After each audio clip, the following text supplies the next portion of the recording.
तो और भाई लोग, क्या हाल चाल है। मैं आपका दोस्त स्पाइडर गेमिंग आ गया हूँ एक नए वीडियो के साथ, जो कि हमने क्वाड्रेटिक इक्वेशन एंड इनइक्वालिटीज़ के टॉपिक पे बनाई है।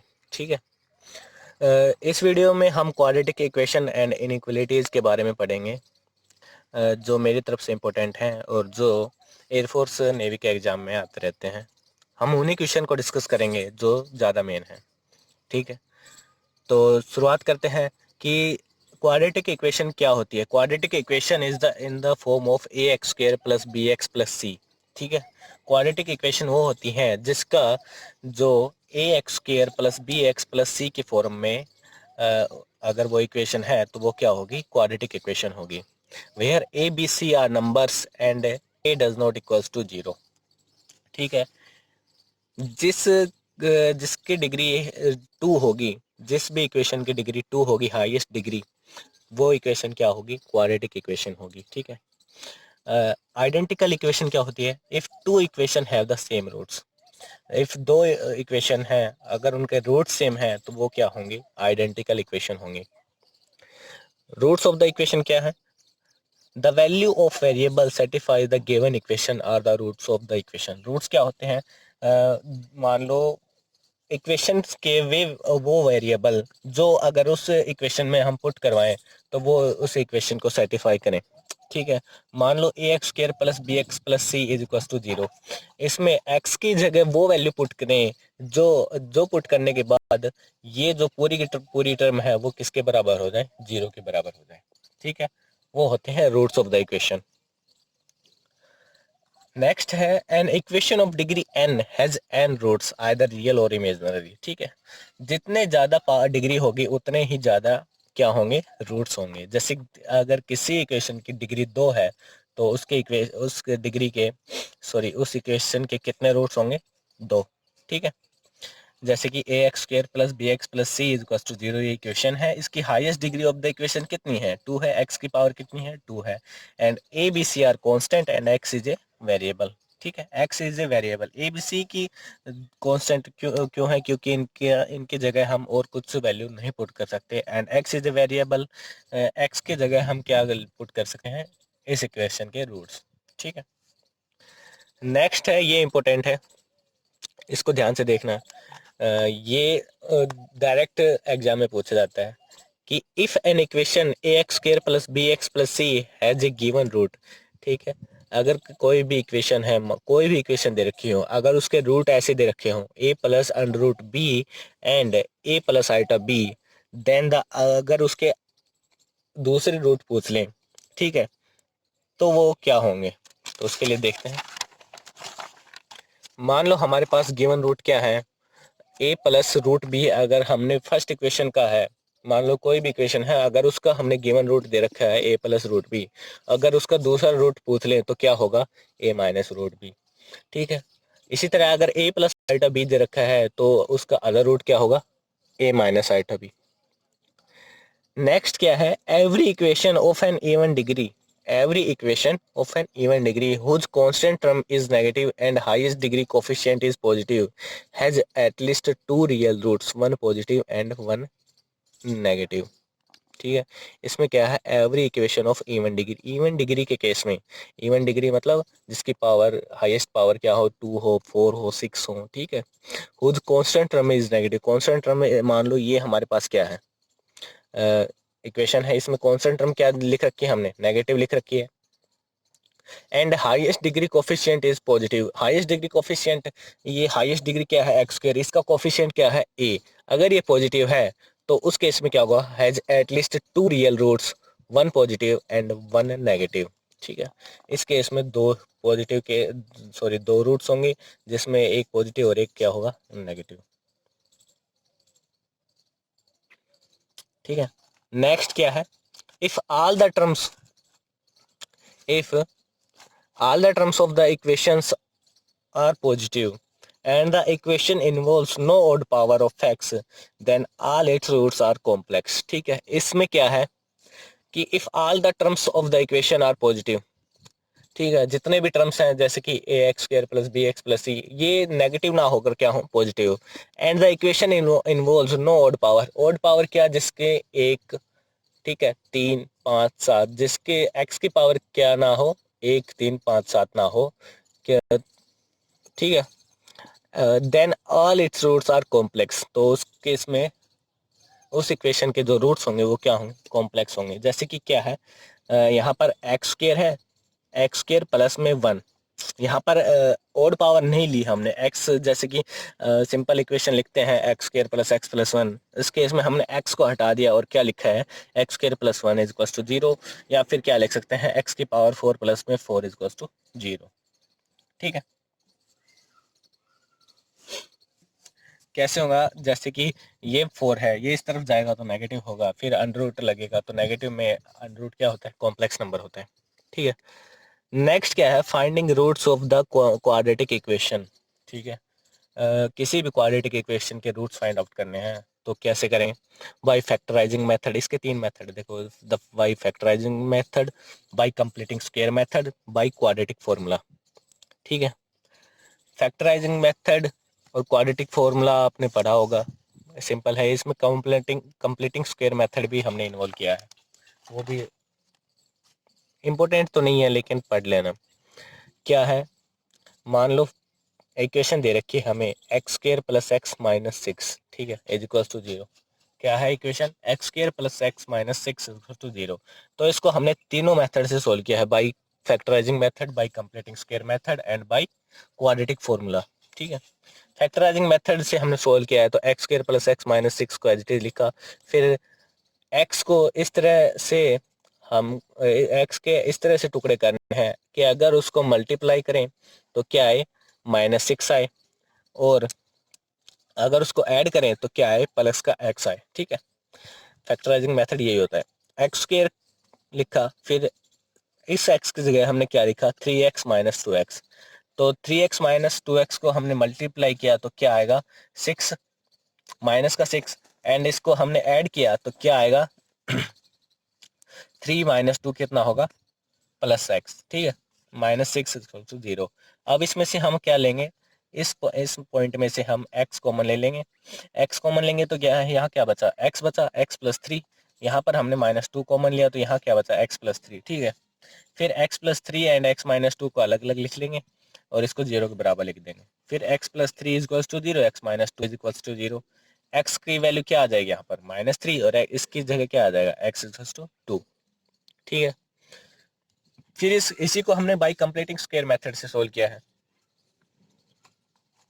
उस केस में क्या होता है कि मान लो अगर यहाँ पर 3 होता, मान लेते हैं कि मान लो यहाँ पर अगर 3 होता, तो सबसे पहला मेथड क्या होता है कि जो हाईएस्ट डिग्री कोफिशिएंट है उसको हम 1 बनाए, तो इसके लिए हमें क्या करना पड़ता, 3 से डिवाइड करना पड़ता सभी को। ठीक है, तो यहाँ पर तो पहले से ही यहाँ पर हाईएस्ट कोफिशिएंट क्या है, 1 है, तो उस स्टेप की हमें यहाँ पर जरूरत नहीं पड़ी।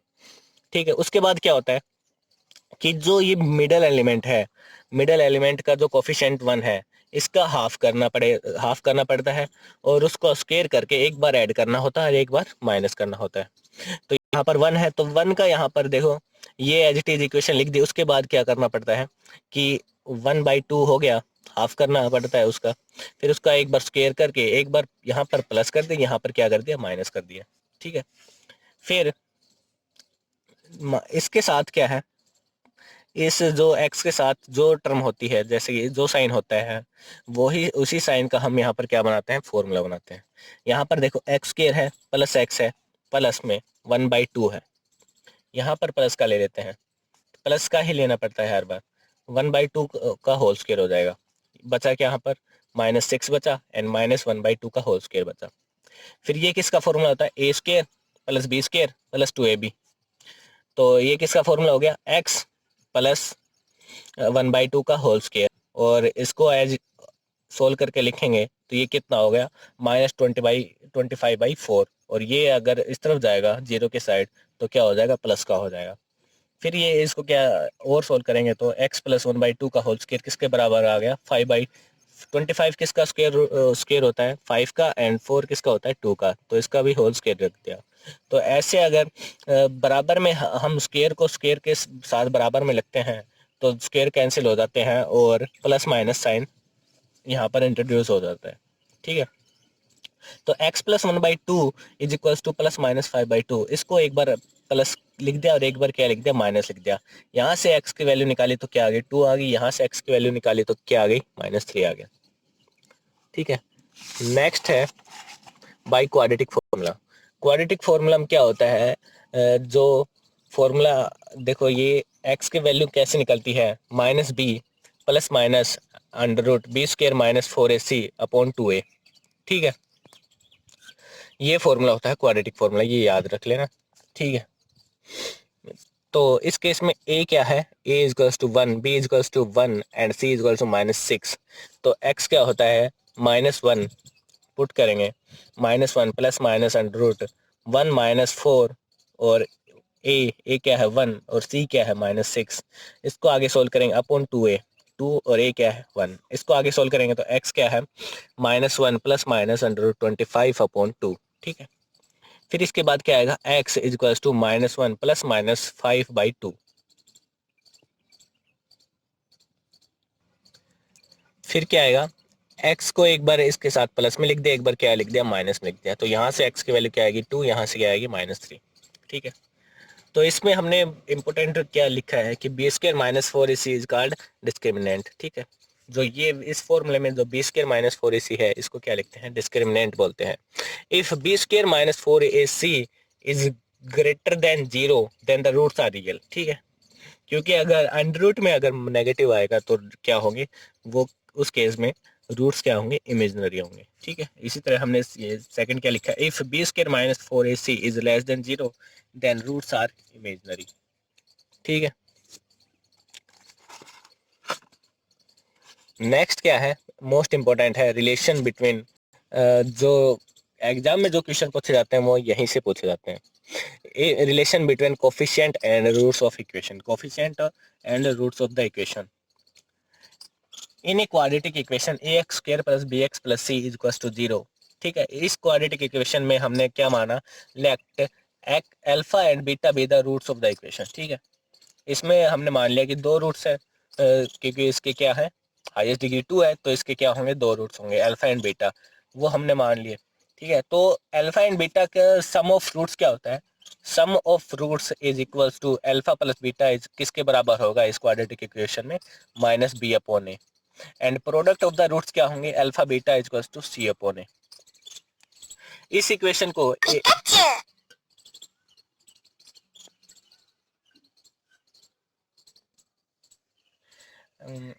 जो इक्वेशन है हमारे पास ax² + bx + c, इसको हम कैसे लिख सकते हैं, a x - alpha x - beta, इसको इस तरह भी लिख सकते हैं। ठीक है, नेक्स्ट क्या है, for cubic representation. Cubical representation में हम कैसे लिखेंगे, ax³ + bx² + cx + d is equal to 0। तो इस केस में रूट्स क्या होंगे, इसकी हाईएस्ट डिग्री क्या है, 3 है, तो रूट्स कितने होंगे, 3 होंगे। तो let roots of the equation क्या मान लिया हमने, alpha plus beta plus gamma. ठीक है, थर्ड रूट हमने क्या माना, गामा। तो सम ऑफ द रूट्स इसमें क्या लिखेंगे, alpha plus beta plus gamma is to -b/a। Second क्या है, alpha beta plus beta gamma plus gamma alpha is equals to c/a। And product क्या लिखेंगे, alpha beta gamma is equals to -d/a। ठीक है, ये याद रख लेना, इंपॉर्टेंट है ये। नेक्स्ट हमने क्या लिखा है, इंपॉर्टेंट फॉर्मूलाज। ठीक है, ये आपको रटने पड़ेंगे, या याद रखते हो तो अच्छी बात है, लेकिन रटने पड़ेंगे अगर आपको वन वर्ड आंसर देना है तो। ठीक है, इसमें क्या है, इंपॉर्टेंट फॉर्मूलाज, अल्फा² + बीटा², a² + b² का फॉर्मूला लिखना है और इसको उस टर्म में लिखना है जैसे कि ये क्या है, ये alpha and beta are not variables, ये क्या है, रूट्स हैं। ठीक है, रूट्स ऑफ द इक्वेशन है। तो इस केस में मान लो हमारे पास जो भी होगा, इक्वेशन दे रखी होगी, इक्वेशन के हमने रूट्स निकालने होंगे, और वो रूट्स निकालने के बाद हमें क्या देगा कि फाइंड अल्फा² + बीटा²। ठीक है, पहले इक्वेशन दी रखी होगी, इक्वेशन के बाद हमें रूट्स निकालने होंगे, रूट्स निकालने के बाद अगर उस और वो एक टर्म और ऐड कर देगा, फाइंड अल्फा² + बीटा², तो उस केस में क्या निकालेंगे, डायरेक्ट एल, ये क्या हो गया, सम ऑफ रूट्स, ये क्या हो गया, प्रोडक्ट ऑफ रूट्स। तो उसको इसी टर्म में लिखना है जो हमारे पास गिवन होगा। क्या होगा, सम ऑफ रूट्स होगा और प्रोडक्ट ऑफ रूट्स होगा। तो alpha square plus beta square को कैसे लिख देंगे, अल्फा प्लस बीटा का whole square minus 2 alpha beta.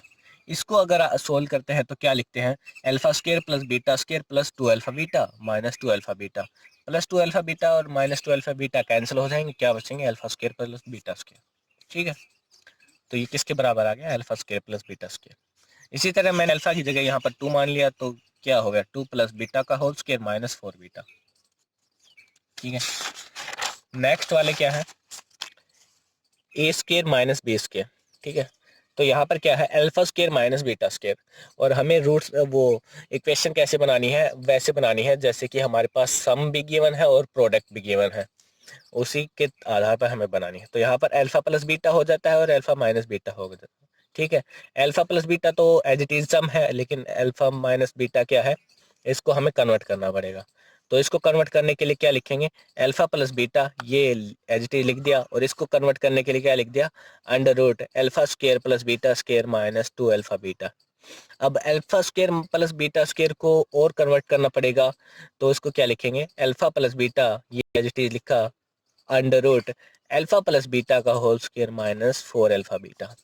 ठीक है, ये इसको हमने डायरेक्ट ऐसे याद करना है, alpha plus beta under root alpha plus beta का whole square minus 4 alpha beta. ठीक है, नेक्स्ट क्या है, alpha cube plus beta cube. इसको डायरेक्ट कैसे याद रखना है, अल्फा प्लस बीटा का whole cube minus 3 alpha beta and alpha plus beta. ठीक है, यहाँ पर अगर नेगेटिव आए तो नेगेटिव को, अगर कहीं पर भी नेगेटिव आए तो उसको पॉजिटिव इस तरीके से बनाना है कि वो हमारे पास सम ऑफ रूट्स भी आ जाएं और प्रोडक्ट्स ऑफ रूट्स भी हमारे पास आ जाएं, और डायरेक्ट वैल्यू पुट करने के बाद हमें रिजल्ट फाइंड आउट हो जाए। इसी तरह अल्फा की पावर 4 प्लस बीटा की पावर 4 हो तो क्या लिखेंगे, alpha square plus beta square की whole power square minus 2 alpha square beta square. ठीक है, नेक्स्ट टॉपिक है हमारा maximum and minimum value of a x square plus B x plus c. ठीक है, तो ये कैसे फाइंड आउट करेंगे, तो इसके लिए सबसे पहले हमें कांस्टेंट टर्म के साइन पर डिपेंड होना पड़ेगा कि maximum term, maximum and minimum value of a x square plus B x plus c कैसे फाइंड आउट होगी। ठीक है, मैक्सिमम वैल्यू कैसे अटेन करेंगे हम, जैसे कि हमने लिखा है कि maximum value attain only when a is equals to 0, c less than 0, a is greater than 0 and c is less than 0। अगर ये केस होगा तो इसमें d डिस्क्रिमिनेंट क्या हो जाएगा, under root b square minus 4ac। Maximum value मतलब हमें रूट्स की मैक्सिमम वैल्यू फाइंड आउट करनी है। ठीक है, ना कि और इसमें कुछ और चक्कर नहीं है। इसमें मैक्सिमम एंड मिनिमम वैल्यू जब पूछे तो हमें रूट्स की मैक्सिमम या फिर मिनिमम वैल्यू फाइंड आउट करनी पड़ती है। और वो कैसे फाइंड आउट होती है, हम डायरेक्ट देख लेंगे डिस्क्रिमिनेंट से कि बी स्क्र माइनस 4ac, अगर ये माइनस का साइन अगर ये पॉजिटिव हो जाता है तो वैल्यू क्या आती है, ज़्यादा आएगी, तो वो क्या हो जाएगा, मैक्सिमम। अगर ये नेगेटिव का नेगेटिव ही रह जाता है तो क्या होगी, ये वैल्यू कम आएगी, तो वो क्या हो जाएगा, मिनिमम। ठीक है, जैसे कि maximum value attain only when a is greater than 0 और c इज लेस देन 0। अगर a इज ग्रेटर देन 0 है तो वो पॉजिटिव है, c इज लेस देन 0 है तो c क्या है, नेगेटिव है। अगर यहाँ पर a पॉजिटिव c नेगेटिव है तो नेगेटिव नेगेटिव क्या हो जाएगा, पॉजिटिव, तो वैल्यू क्या आ जाएगी, मैक्सिमम। इसी तरह a is less than 0 and c is greater than 0, तो इसमें a नेगेटिव c पॉजिटिव है, तो a नेगेटिव होगा तो ये क्या हो जाएगा, ये भी पॉजिटिव हो जाएगा। ठीक है, नेक्स्ट है minimum value attain only when a is greater than 0 and c is greater than 0। इस केस में क्या होगा, b square minus 4ac, b square minus 4ac में a भी 0 से बड़ा है और c भी 0 से बड़ा है, दोनों पॉजिटिव है तो ये नेगेटिव ही रह जाएगा। ठीक है, a is less than 0, c is less then, दोनों नेगेटिव है, नेगेटिव नेगेटिव पॉजिटिव हो जाएंगे और ये भी नेगेटिव रह जाएगा। इस केस में जो वैल्यू है वो क्या आएगी, मिनिमम। यहाँ पर क्वाड्रेटिक इक्वेशन का टॉपिक खत्म होता है। इसके बाद आता है इनइक्वालिटी। इनइक्वालिटी क्या होती है, इक्वालिटी क्या होती है कि मान लो इक्वालिटी दो चीज़ के बीच में डिफरेंस क्रिएट करती है कि कौन सा ज़्यादा है, कौन सा कम है, या कौन सा बराबर है। ठीक है, मान लो दो टर्म है ए एंड बी, अगर इनइक्वलिटी फाइंड आउट करनी है तो इसमें क्या करना पड़ेगा, ग्रेटर देन का साइन यूज करना पड़ेगा, लेस देन का, या फिर इक्वल टू का। ठीक है, इक्वल टू का तो नहीं होगा क्योंकि ये क्या है, इनइक्वलिटी है। इक्वलिटी में इक्वल टू का साइन यूज होता है। ठीक है, जैसे कि हमने क्या लिखा, if a and b are real numbers then a is greater than b. अगर a is greater than b है और सी इज ए कांस्टेंट है, सी कांस्टेंट है, दोनों केस में सेम रहेगा, तो उस केस में क्या होगा, अगर ए को सी से साथ मल्टीप्लाई करेंगे और बी को सी के साथ मल्टीप्लाई करेंगे तो उस केस में भी a c is greater than b c होगा। इसी तरह a upon c is greater than b upon c. ठीक है, सी इज ए कांस्टेंट। इसी तरह अगर ऐड करेंगे तो भी A plus C is greater than B plus C. इसमें इसके बाद क्या आता है, arithmetic geometric mean equality, mean inequality. ठीक है, इसमें क्या लिखते हैं कि if A is greater than zero, B is greater than zero. ठीक है, देन ए प्लस बी, ये क्या होती है, अर्थमेटिक मीन, ये क्या होती है, ज्योमेट्रिक मीन। तो ये याद रख लेना, कई बार पूछ लेते हैं कि arithmetic mean and geometric mean के बीच में क्या रिलेशन फाइंड आउट करना है। तो अर्थमेटिक मीन हमेशा ज्योमेट्रिक मीन से बड़ी होती है। अगर हार्मोनिक मीन भी बोले तो हार्मोनिक मीन लास्ट में आएगी। ठीक है, अगर यहाँ पर भी हार्मोनिक मीन बोले तो वो लास्ट में आएगी। नेक्स्ट क्या है, टिप्स है, if roots of a x square plus B x plus c are alpha beta then the roots of, अगर जो इक्वेशन है हमारे पास, अगर उसके जो कांस्टेंट टर्म्स हैं ए बी सी, अगर उसको हम उल्टा कर दे, रेसिप्रोकल कर दें, यानी कि लास्ट का फर्स्ट में, बीच का तो बीच में रहेगा, फर्स्ट लास्ट में चला जाए, तो उस केस में रूट्स क्या हो जाएंगे, रेसिप्रोकल हो जाएंगे। अगर हम इक्वेशन को रेसिप्रोकल करते हैं तो रूट्स भी क्या हो जाएंगे, रेसिप्रोकल हो जाएंगे। ठीक है, नेक्स्ट है, if there is a common root. ठीक है, if there is a common root case, अगर कोई इक्वेशन है, अगर उसका एक रूट अगर कॉमन है तो उस केस में क्या होगा, तो मान लो हमारे पास दो इक्वेशन है, A one X square plus B one X plus C one equal to zero, A two X square plus B two X plus C two equal to zero, and alpha is the common root. Then alpha की value हम कैसे find out करेंगे, C one A two minus C two A one upon A one B two minus A two B one. ठीक है, alpha की value इसी तरह से फाइंड आउट करेंगे, ये रट लेना, C one A two minus C two A one upon A one B two minus A two B one. If both roots common है then, both roots common case में हमें क्या मिलेगा, ऐसे लिख देगा, find the value of K in which both the roots of the given equations are common. ठीक है, तो उस केस में मान लो हमारे पास सी वन की वैल्यू क्या देगी, के, और हमें फाइंड आउट करना, ऐसे पूछ दे find the value of K, तो उस केस में हमें क्या करना पड़ेगा, A one upon A two equals to B one upon B two equals to C one upon C two. और इस केस में चाहे आप ए वन के साथ सी वन सी टू कर लेना या फिर बी वन के साथ सी वन सी टू कर लेना। ठीक है, नेक्स्ट क्या है, find value of K if one root is N times the other root. Find value of K if one root is N times the other root. हमें अगर एक रूट, मान लो इक्वेशन में हमें दे रखा है कि किसी भी कांस्टेंट की जगह के दे रखा है। ठीक है, और हमें ये कह दे कि one root is N times the other root, तो उस केस में अगर के की वैल्यू फाइंड आउट करनी पड़े तो क्या ऐसे करेंगे, मान लो ये गिवन इक्वेशन है, A x square plus B x plus K equal to zero. इस केस में के की वैल्यू कैसे फाइंड आउट करेंगे, N B square equal to A C bracket N plus one का होल स्क्वायर। तो इस video में हमने क्वाड्रेटिक इक्वेशन को कंप्लीट, जो थ्योरी थी वो कंप्लीट करवा दी है। इससे नेक्स्ट वाले पार्ट में हम इसके रिलेटेड कुछ न्यूमेरिकल करवाएंगे। आई होप आपको ये वीडियो अच्छी लगी हो। अगर अच्छी लगी हो और एंड तक ज़रूर देखे हो तो हमारी वीडियो को लाइक करें, वीडियो को शेयर करें अगर हमारी जानकारी अच्छी लगी हो, और हमारे चैनल को सब्सक्राइब करें।